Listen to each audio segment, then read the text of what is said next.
कहानी शर्म। जैसे ही शिल्पा का एमबीए का आखिरी पेपर हुआ, दूसरे ही दिन लड़के वाले उसे देखने आने वाले थे।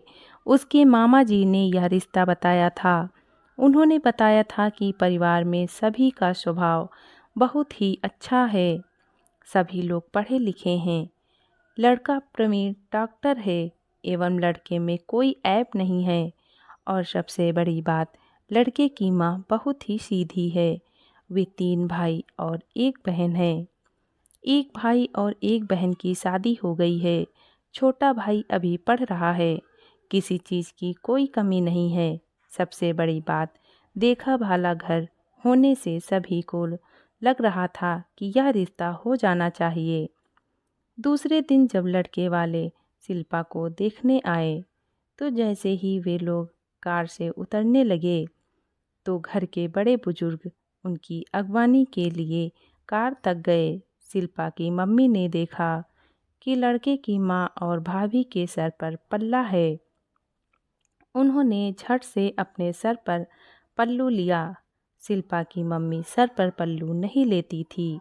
वैसे भी आजकल कौन लेता है सर पर पल्लू, उसमें पढ़े लिखे लोग तो बिल्कुल भी नहीं लेते।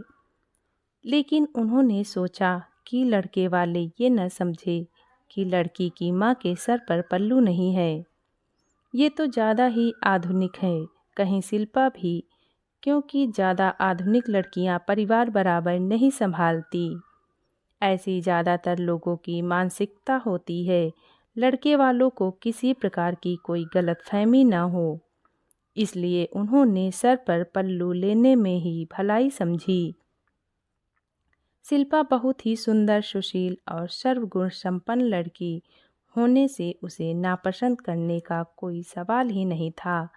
इसलिए चट मंगनी और पट शादी भी हो गई।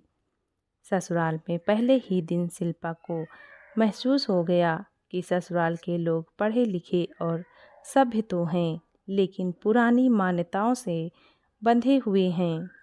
बहुओं को घूंघट तो नहीं लेना पड़ता था, लेकिन सर पर पल्लू होना जरूरी था। उसकी जेठानी के सर का पल्लू घर के मर्दों के सामने कभी भी नीचे नहीं गिरता था।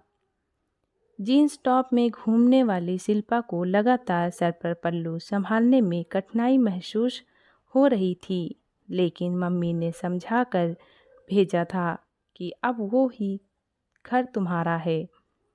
उस घर में जो भी और जैसे भी रीति रिवाज हैं, तुमको सबका पालन करना पड़ेगा। इसलिए मरती क्या न करती की तर्ज पर शिल्पा का ध्यान पूरे समय सर के पल्लू पर ही लगा रहता, ताकि किसी को शिकायत का मौका ना मिले। यदि घर के मर्द सामने नहीं हैं तो कंधे पर पल्लू रख सकते थे, लेकिन यदि शिल्पा किचन में काम कर रही है और किचन के सामने से जेठ या ससुर जाने लगे, तो सासू जी शिल्पा को झट से पल्लू सर पर लेने का इशारा करती। ऐसे वक्त शिल्पा को बुरा लगता कि 1 मिनट में तो वे लोग चले जाएंगे। ऐसे में मैंने सर पर पल्लू नहीं लिया तो क्या हुआ, लेकिन सासू जी नाराज ना हो जाएं, इस डर से वो बराबर सर पर पल्लू रखती थी। चौथे 5वें दिन तो उसने साड़ी के पल्लू को सेफ्टी पिन से जोड़ लिया था, लेकिन पिन खिसक जा रही थी। एक बार पल्लू बराबर करते वक्त पिन लगी होने से साड़ी भी थोड़ी फट गई। तब जिठानी ने कहा कि पिन मत लगाया कर, धीरे धीरे वैसे ही आदत हो जाएगी।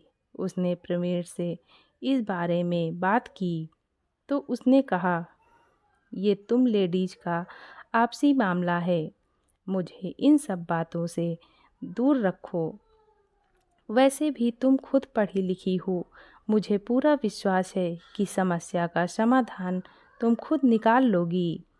वैसे परिवार के सभी सदस्यों का स्वभाव बहुत अच्छा था।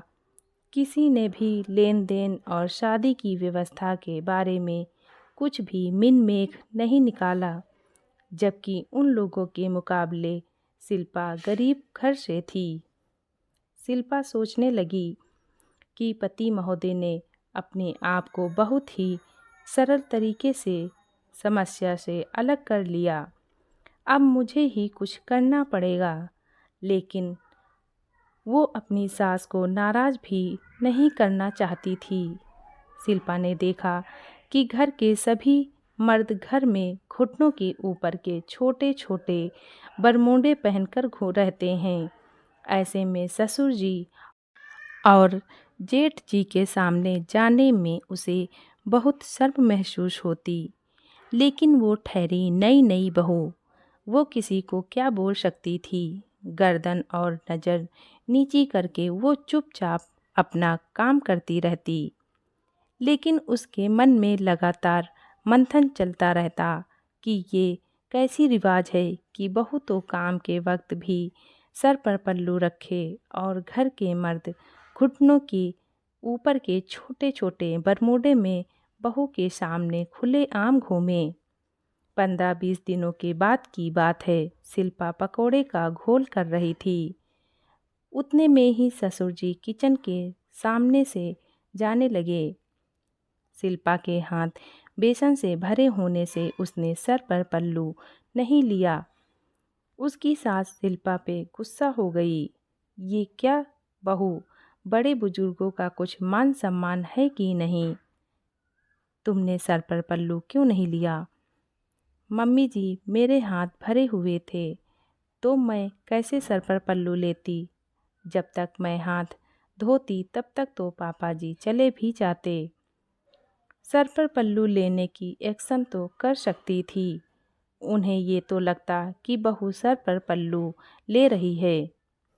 ये बड़ों का सम्मान होता है। आखिर शर्म औरत का गहना है। अब शिल्पा की सहनशक्ति जवाब दे गई। उसने कहा, मम्मी जी, माना कि शर्म औरत का गहना है, लेकिन बेशर्मी मर्द होने की निशानी नहीं है। शिल्पा, ये तुम क्या बोल रही हो? हाँ मम्मी जी, क्या आपको नहीं लगता कि मुझे घुटनों के ऊपर के छोटे छोटे बरमूडे पहने हुए घर के बुजुर्गों के सामने जाने में शर्म नहीं आती होगी? पहले घर के सभी पुरुषों से कहिए कि कम से कम घुटनों के नीचे वाले बरमूडा पहने, फिर मैं भी बराबर सर पर पल्लू रखूंगी। धन्यवाद।